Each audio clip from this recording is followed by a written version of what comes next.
a handout. It'll correspond to the slides that you're going to see on the presentation today, so you can follow along and make notes as we go. Okay. I want to make the announcement that our workshop is being taped today. The camera's focusing on what's up on the screen. So please know that you're being taped today, or that we are being taped today for eventually putting this, we hope, on a DVD. And when we start working on an online writing center, that's something that's in our future. So we'll have workshops up to be streamed on an online writing center. All right, good morning, everybody. Let me ask, first of all, how many of you have research papers in your future? Almost everybody. Okay, excellent. Then you are in the right place. Today we are going to talk about, first of all, what plagiarism is. I'm going to give you some definitions and some descriptions. I brought with me the book that I refer to in today's workshop. It's called the Little Brown Compact Handbook, and it's a great little book. It's got all kinds of stuff for writing, but most importantly, it's got whole sections, actually 3 of them, that would be of use to students in English classes. It's got a section on research writing and how to go about researching, preparing for a research paper, how to write in different disciplines, including literature classes, and then a whole section on MLA formatting and how to cite sources. So it's a really great little book. I brought it with me in case questions come up that I can't answer, but my definitions from plagiarism are actually not my own. They come out of that book. I'm also going to talk today about how to prevent it. So I'm not talking today about citation or about how to do a works cited page or how to do in-text citations. I will show you examples of those things, but that's not what today's workshop is about. We do have more workshops coming up in April and May that cover both MLA citation and integrating sources into your text. So if you're interested in that, look for those coming up. April calendar should be out very soon. I just sent it off to be printed, so it should be out pretty soon. Okay? But today we're here to talk about plagiarism, what it is, and how to prevent it. All right, so here's that Little Brown Handbook. Here's the definition. Plagiarism is the presentation of someone else's words, research, or ideas as your own.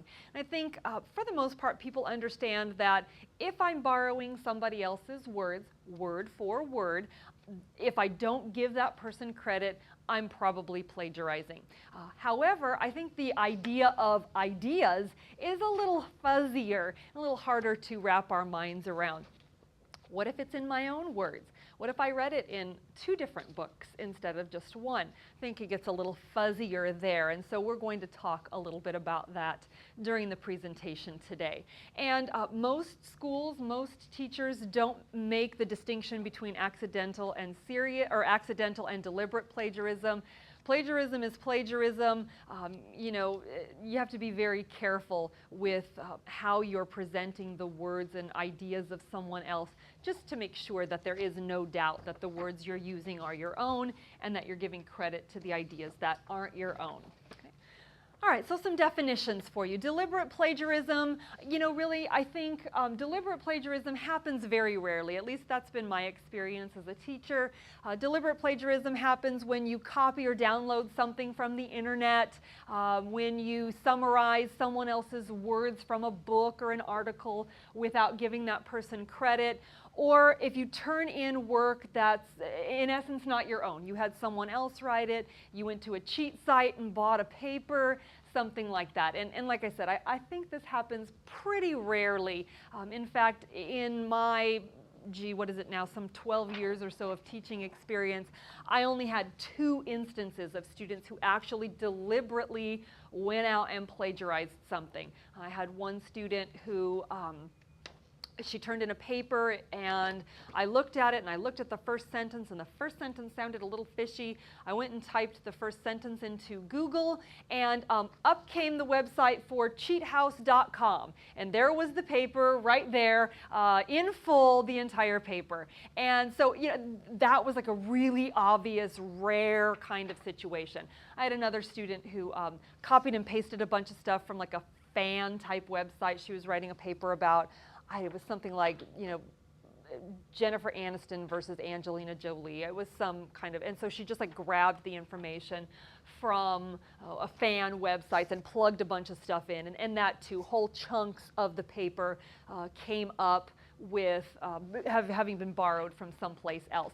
And you know, the second situation, the girl just sort of started crying when I asked her about it, and you know, was having things going on at home and didn't have the time and all of this stuff. And we'll talk a little bit about time management in a little bit. But really, those deliberate, you know, instances of plagiarism, I think they're pretty rare. I think most students really want to cite correctly. Most students are trying to cite correctly, and more likely this is what's going to happen. You're going to accidentally plagiarize if you do it at all. So you forget to place quotation marks, right? You're in a hurry, you're proofreading at the last minute, you don't notice that you forgot to place quotation marks. Or when you're transferring something from your notes that you took into your typed draft, you know, you forget that it wasn't your own words.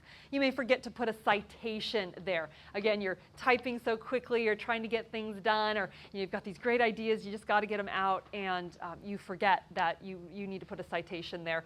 Or this one, which is generally fairly common, omitting a citation because you're unaware that you need to. And this was what I was talking about with ideas. A lot of students just don't know that they need to cite someone else's ideas. So as of now, you all have been officially informed that ideas are something that you need to cite. So now you can't claim that you don't know. Now you officially know. But this is usually where I see problems coming up in student writing. And this usually, I usually see this in the drafting stage. They bring it in for a class workshop, and they go, hey, you know, I wasn't sure about this. I put it in my own words. It came from this book or this article or this website. What do I need to do with it? That's usually what happens. The student just doesn't ask or doesn't know to ask. Okay. All right, how are we doing so far? Let me stop here and see if you have any questions. Pretty good so far? Okay, very good. Then let's move on. Okay. It is a big deal, okay? And colleges do make a big deal out of it because it's lying and stealing, right? You're stealing someone else's words, someone else's research, someone else's ideas, and you're lying. You're saying it belongs to you, that you came up with it. And to me, this is the more important. I mean, stealing and lying are bad enough, but to me, this is the one that's worse than that. That it betrays your responsibilities as a student. And let me just take a couple of minutes to explain that. When you're in English 50, say, or English 60B, I don't know if you do research there, but if you're in English 50, you are working on a paper. Okay? Say you plagiarize your paper and you turn it in, you get an A, and you move on to 1A. Okay? Now, you didn't learn to do the research in 50A when the stakes were fairly low, right? You move on to 1A. Okay? Now, suddenly, this is the transfer level course. Okay? You're hoping to transfer to UCR. Now, this is the course you have to take for that. Okay, now say you plagiarize there and you don't get caught. You get a grade there and you move on. Okay, great, I'm going on to UCR, excellent. Now I'm in a big time university, I'm paying a heck of a lot more, I'm in my field, I'm heading toward my career path, right? Say you plagiarize again. Okay. Now, not only did you not learn what happened in English 50, but now you're perpetuating. Now you have to keep lying and stealing and all of this to keep that going because now you're researching more. And, you know, I've heard about students who plagiarize in PhD programs. I heard about that just recently at a conference I was at. A student in a PhD program plagiarized a paper, and there was a committee being gathered together to determine if that student was going to be kicked out of the program. Now imagine you make it that far. How high are the stakes by the time you get to a master's program or a PhD program or even your bachelor's degree? You're getting your bachelor's degree, getting ready to go into a program for something else. You're getting ready to start your career, and suddenly you might not be able to. So my thinking always is, you're in 50, you're here where the fees are a lot cheaper and the stakes are a lot lower. Learn it now, make mistakes now, and ask lots of questions now, as opposed to never learning how to do it, how to cite and how to not plagiarize. and going along and waiting till the stakes get really high. There were a whole bunch of stories in the paper, oh gosh, I guess a year or two ago, about famous writers who had actually plagiarized, newspaper writers and such. My gosh, think then how high the stakes are. This is your career. Those people getting caught will never work in that field again. And you know, will they ever be credible? They're famous. They were famous. Now they're infamous for having plagiarized. So better make the mistake now here when you've got tons of resources you can go to ask. You've always got your teacher. You've got here in the Writing Center. You've got lots of handouts and handbooks and websites that can help you learn how to cite correctly so you don't plagiarize. So that's always my thinking. Make the mistake now when you've got leeway, when a teacher, you can walk up to a teacher and say, gee, I don't know how to do this. Can you help me? And the person will say, no problem, I'll show you. Or, you know, gee, I'm turning in my paper, but there's a couple sentences in there I want to show you. I'm not sure if they're right. And your teacher will probably say, okay, no problem. Thank you for letting me know. We'll talk about citation when I hand these papers back, right? So when the stakes are much lower, it's always better. If you do plagiarize, though, there are consequences depending on the school that you're at. You may have formal charges filed against you. An investigation may be conducted. Your instructor may be required to provide a copy of the paper and report from, say, turnitin.com or a copy of the website where you plagiarized from.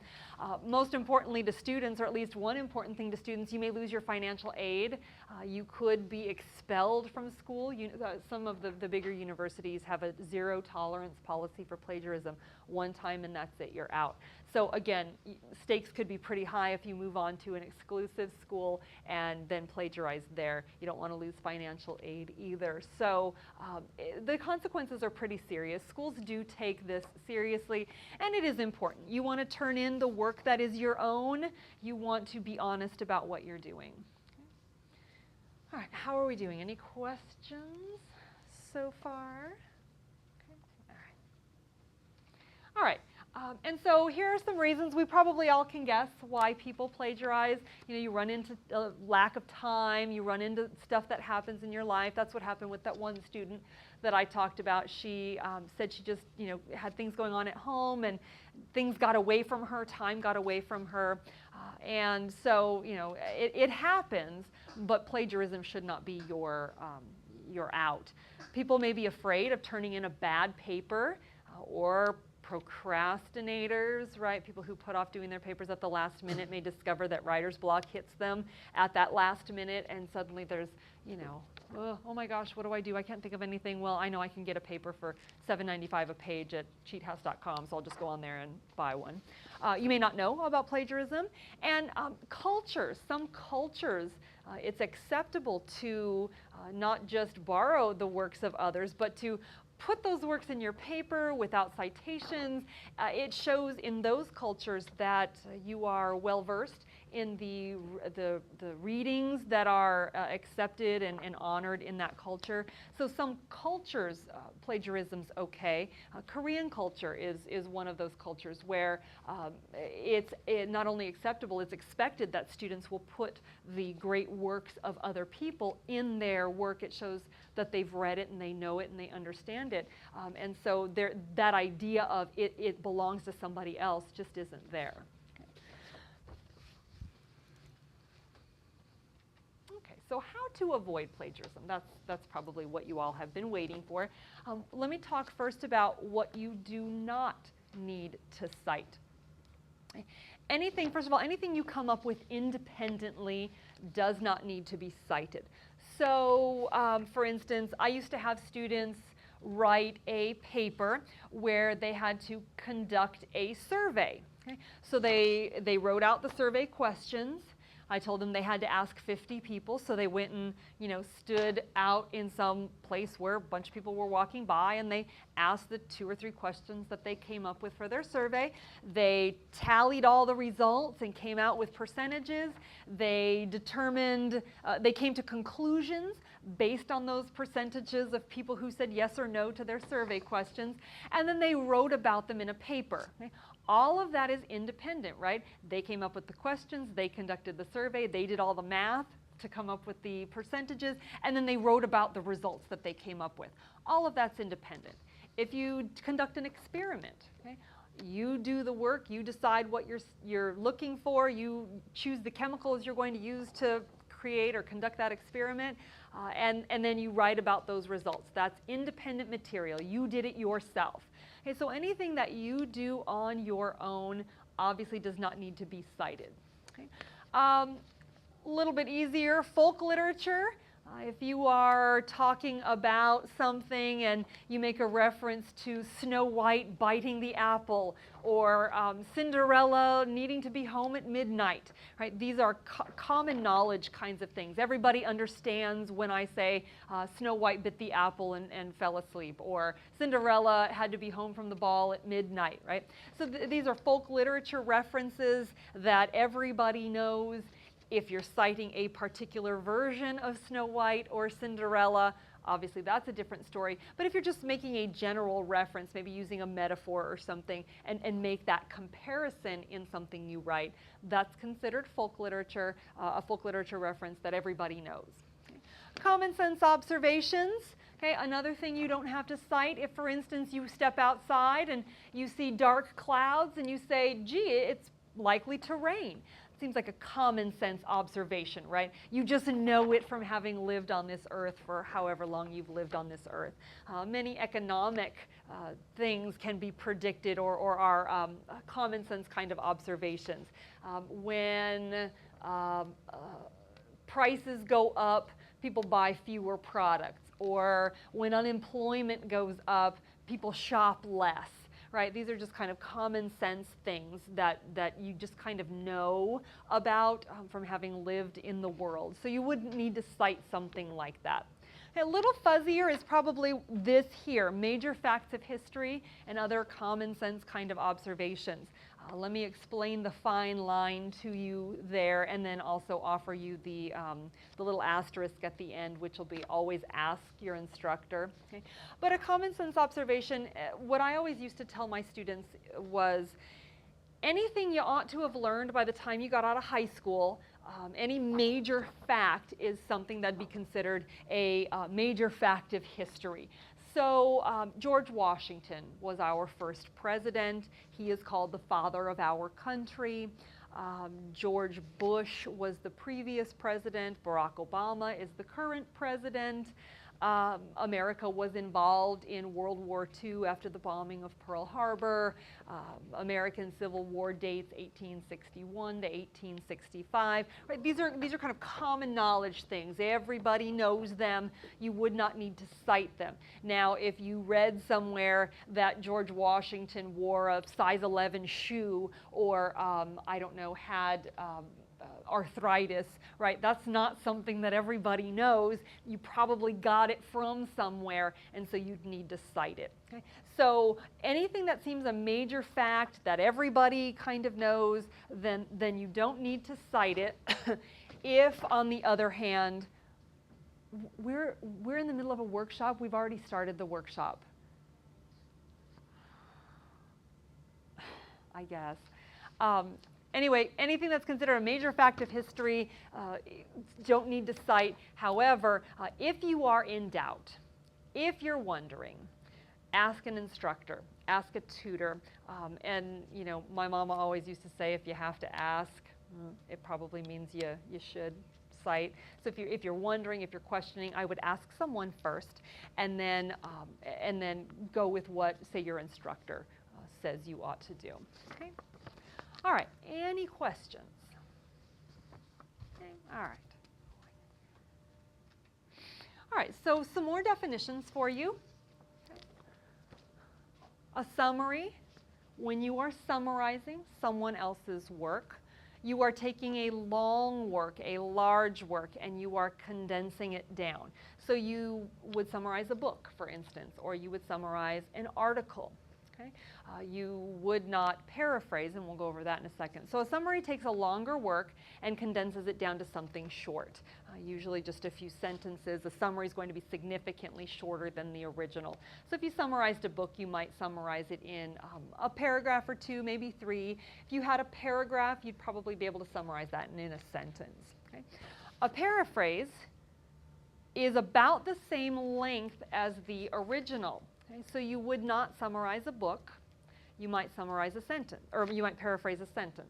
Okay? A paraphrase will follow the author's words more closely. Usually you're putting something in your own words. When you're paraphrasing, you're putting something in your own words in order to maintain probably the grammatical structure of your own paper. So you might borrow a sentence or half a sentence from someone, from a source, and change it around so that it fits grammatically into your own sentence, maybe changing verb tense, changing the words around a little bit so it sounds more natural, like your own voice. You're still taking someone else's idea, but it's just in a much shorter format. Okay?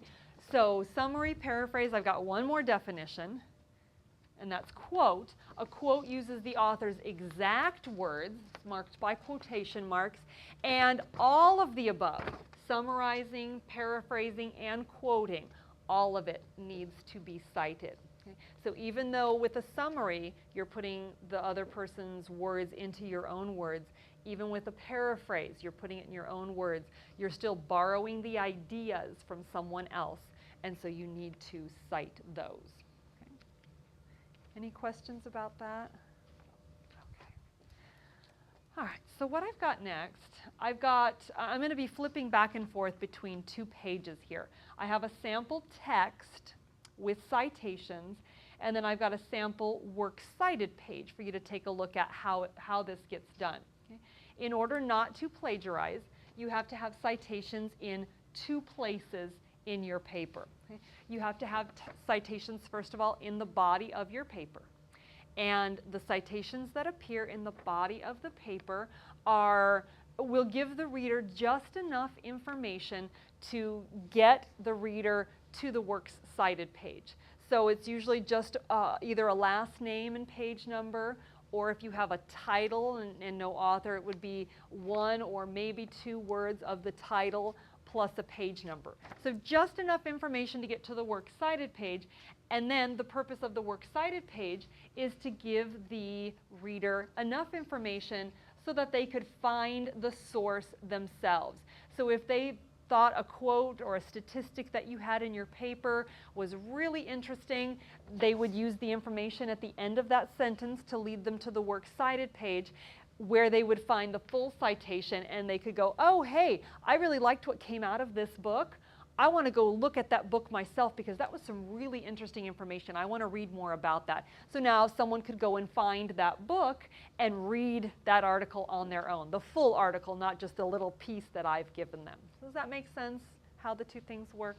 Okay, so let's take a look. I want to show you, I've got in my sample paragraph here, I've got a paraphrase and I've got two quotes.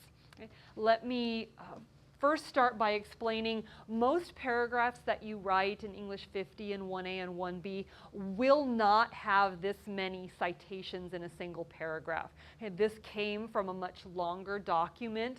This actually came from my master's thesis, and that was like a 70-page document. The first chapter of it was explanatory and background material. I had to show that I understood the situation first. So that's the only reason that this has so many citations in it. Normally a paragraph wouldn't, but in this case it did. We're holding a workshop. It's very late at this point. Okay. Anyway, so the citations here, let's take a look at this. Okay? Studies show an increase in the collaborative writing done in business and industry. Okay, that sentence was mine. Okay, no problems there. I don't need to cite anything. Second sentence, for example, in a 1981 survey of workplace writers, Lester Fagley reported that less than 30% of the individuals surveyed stated they never collaborated. Okay? No quotation marks, but there is a citation there. That citation indicates that I have paraphrased, I have borrowed, and it says Anderson 50. So that's enough to take me to the works cited page. And you can see on the works cited page, the first entry there is Anderson, and it lists an article from an anthology. So if I really liked that information, I could go to that book and go to page 50 and find that exact information and read the article if I was so inclined. All right, so then the next sentence. And in a study done 5 years later, Eden Lunsford found that, quote, 87% of 520 professionals wrote collaboratively at least some of the time. Okay, so I've got quotation marks. You know that that is a word-for-word borrowing. Foreman 236 indicates that that came from Janice Foreman's article in the Journal of Business Communications. Okay? And then the last quote there, yet research shows us that currently there is a real dichotomy between the way writing is taught and the way it is practiced in real life. Again, a paraphrase. I've only pulled a small part of the sentence, just a few words there, and that comes from Helen Dale's book, Co-authoring in the Classroom. Okay. So does that make sense how the works cited page and the in-text citations work? You need both to make sure that you are not plagiarizing. Any questions so far? All right, so some tips for avoiding plagiarism. Use a day planner or a calendar. That way you will not get backed into a corner and go, oh boy, I've got a paper due tomorrow and I haven't even started. Right? You don't want that to happen to you. I'm kind of, overly organized, but I used to go through and on a calendar list my assignments for the semester when everything was due. So I'd have that visual, the whole month. Okay, in March I've got X and Y and Z to do. I know when those things come due. I know, this week is going to be really busy, but the following week I'll have time to research and prepare for the thing that's coming due the following week. So use a calendar, use a day planner. You can go on to Microsoft and just print out, calendars on a regular sheet of paper that have all the days. You can just list all your assignments. It's really pretty easy.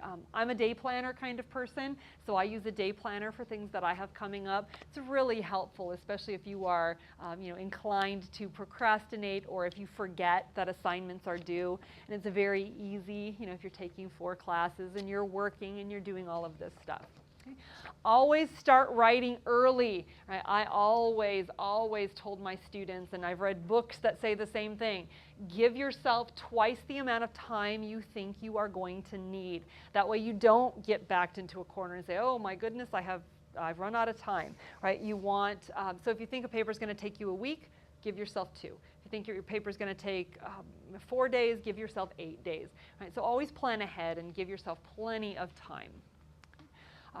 Know that the papers that you can purchase at cheat websites will not always give you what you're looking for. It may say argument, and it may say the topic is gun control, and you may be thinking, hot diggity dog, I found exactly what I need. I'm writing this paper, and this is exactly the topic that my instructor wants, and we're working on an argument, so this must be the one.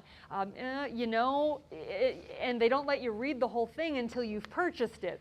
So just know that you may not actually be getting what you're hoping to get. We instructors are pretty smart too. We know that these paper mills are out there, and so we often craft our assignments to cover specific things we've talked about in class, things that we've read together in class, or issues that have come up in class, as opposed to sort of a generic abortion as a topic or gun control as a topic. Okay? If your culture says that borrowing great works from others is a good thing, know that American culture is different. Right? We like to give credit where credit is due, and we take pride in our work, and we show respect to the work by giving credit. Right? We don't show respect by incorporating it into our work. And always, if you are in doubt, if you are wondering, gee, should I cite this or not? Does this need a citation? Should this be a quote, or is this a paraphrase? Always just take a few minutes to ask your instructor, and you can even preface it with, I want to make sure I'm not plagiarizing, so would you mind looking at this paragraph and tell me if I cite it correctly? So always go back to your professor if you have questions. All right. There are some plagiarism detection services. How many of you have heard of Turnitin.com? A few of you. Are your instructors using it? Those of you who have heard of it? No? Some instructors do here. I don't know how many do here. But for those of you who don't know, Turnitin.com is a plagiarism detection service. It's on a website, and it's a pay service.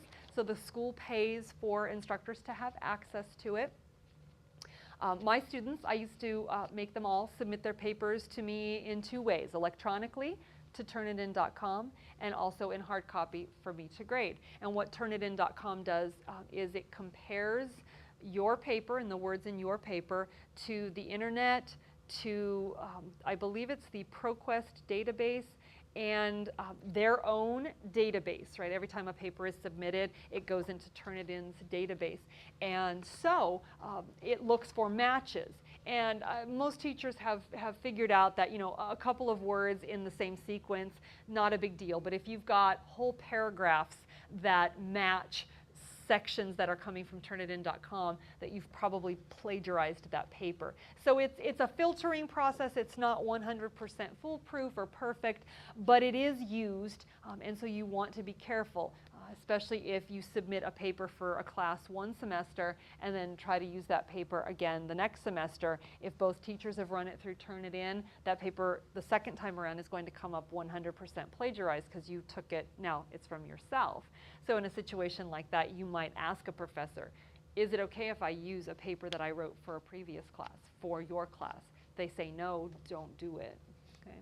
But there's also software that you can purchase if you yourself are curious to find out whether you are plagiarizing or not. Okay. All right, and then just a tip here, a reminder, we have books, we have tutors to help you should you have questions about citation. Also, the instructors on duty can help you if you have questions about citation. If you want an instructor, if yours is not available, if you want an instructor to take a look at a paragraph, say, hey, I'm worried about plagiarism here, you can ask the instructor, you can ask a tutor, you can check a book.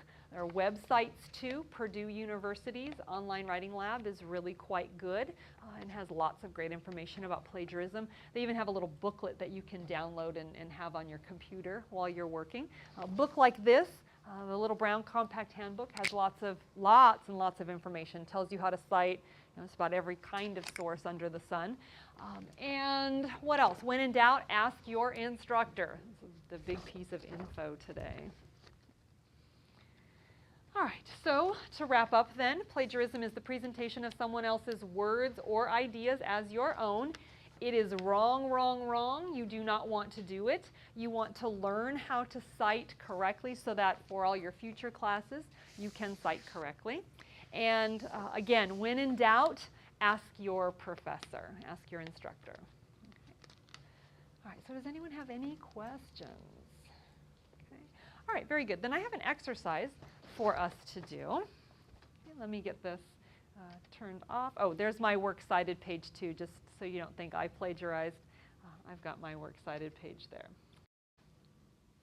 It's in there, right? There are words that are used in there that you notice again coming back in the student works. So paragraphs 1, 2, 3, 4, and 5 were all written by different students. Paragraph number 1, let's take a look at that one. So what did author number 1 do? Is that one plagiarized or not? Yes, it does have plagiarism in there. So what happened? What did author number 1 do? Okay. Yeah, you know, it seems that he's summarized, right? That he's kind of condensed that whole paragraph of Bella's that we have. We have no mention of Robert Bella in there whatsoever, right? This author number 1, is basically passing this off and saying, these are all my ideas. I came up with all of this. And after reading the Robert Bella passage, you go, no, you didn't. The whole idea of the cowboy, the detective, right? Those ideas especially are words that Bella uses. Also, the idea of selflessly standing outside his community. That idea seems a pretty close copying of Robert Bella's ideas. So you are right, number 1 seems a summary. There's no mention of Bella whatsoever, and the idea, or the words the cowboy, the detective, and that selflessly standing outside, those seem really like very close to Bella's ideas there. What about number 2? Paragraph number 2, writer number 2.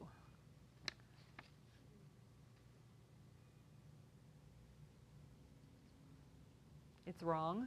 It is plagiarized. You are right. What's going on? This one is a little tougher, right? Did you find this one a little harder than the first one? Okay, it is. Well, it seems that it's mostly the writer's ideas, mostly author number 2's ideas. But then there's that line that as a teacher, when I'm reading it, where he says, our modern urban hero must stand tough and alone. And that almost matches word for word Bella's idea in line number 4 of Bella's work. And so, if a student came to me and showed me this and said, is this plagiarized or not, it gives me enough of an uncomfortable feeling with that must also stand tough and alone that I'd say that at least should probably be credited to Bella, because it seems at least that part is really borrowed. We also have that lonely cowboy idea, which also comes from Bella. So although I think the writer is starting to use his own ideas, it seems that some of the wording in there is probably borrowed from Bella. So I'd say I would call this one plagiarized. It's mostly the writer's ideas, but there's still enough in there. All right, what about number 3? Number 3 is okay? The second sentence. What about the second sentence? Seems like at the end it said for moral excellence. Yeah. They use it last sentence. Yes, exactly. That is the last sentence of Bella's work, right? So that whole thing is totally plagiarized from Robert Bella. There are no quotation marks. There is no reference to Bella in here. So yeah, it is plagiarized. And what's happened here too is this person is borrowing Bella's work, but also kind of twisting it. Author number 3 is saying the opposite kind of what Bella is saying. So when you're using your sources, you want to be really careful that you're being true to the source, right? If, for instance, you're writing a paper that is anti-smoking, right? So it's against smoking, and you find someone who said, I would never smoke, and you do I would ... smoke, right? And you quote that, you're not being true to that source, right? You've taken out the never, and so you've really twisted that person's words around, and so you're saying that person said something that they actually didn't. So you want to be careful when you are quoting that you're being true to what that source is saying too. And I don't know that author number 3 is being true to that source. Okay. What about number 4, paragraph 4? Plagiarized. Why? He must be able to stand tall to reject others and stand their judgment. Yeah. And not submit to other desires. That right there. Yes. Yeah, you're exactly right. And this is a real common mistake. A lot of students think, well, I've got 2 sentences. I'll put the citation at the end of the second sentence, and I'm done. I'm good. I've cited. But if you look at the way this looks, right, this person's only cited Bella in the second sentence, but word for word took from Bella in the sentence right before, or I'm sorry, the third sentence. The second sentence, that person word for word took from Bella. There are no quotation marks. There is no reference to Bella whatsoever. An easy fix for this one would be to say something like, according to Robert Bella, quote, he must be able to stand tall. Okay, so that whole sentence. And then the next sentence, Bella goes on to say, quote, this individualism is. So just to make that reference in both sentences so that it's clear that both of them came from Bella, putting quotation marks around the words that are word for word borrowed. Okay, so this person's close, almost. That third sentence is done correctly, but the second sentence is not. Okay. And then what about number 5? Yeah, number 5, the big thumbs up. That person did that one correctly. Okay. All right. So any questions about plagiarism? All right, very good. Then come on up. I will sign your workshop slips. I've also got my little brown book if you wanted to see that. It's a really great one. You can take a peek at it too.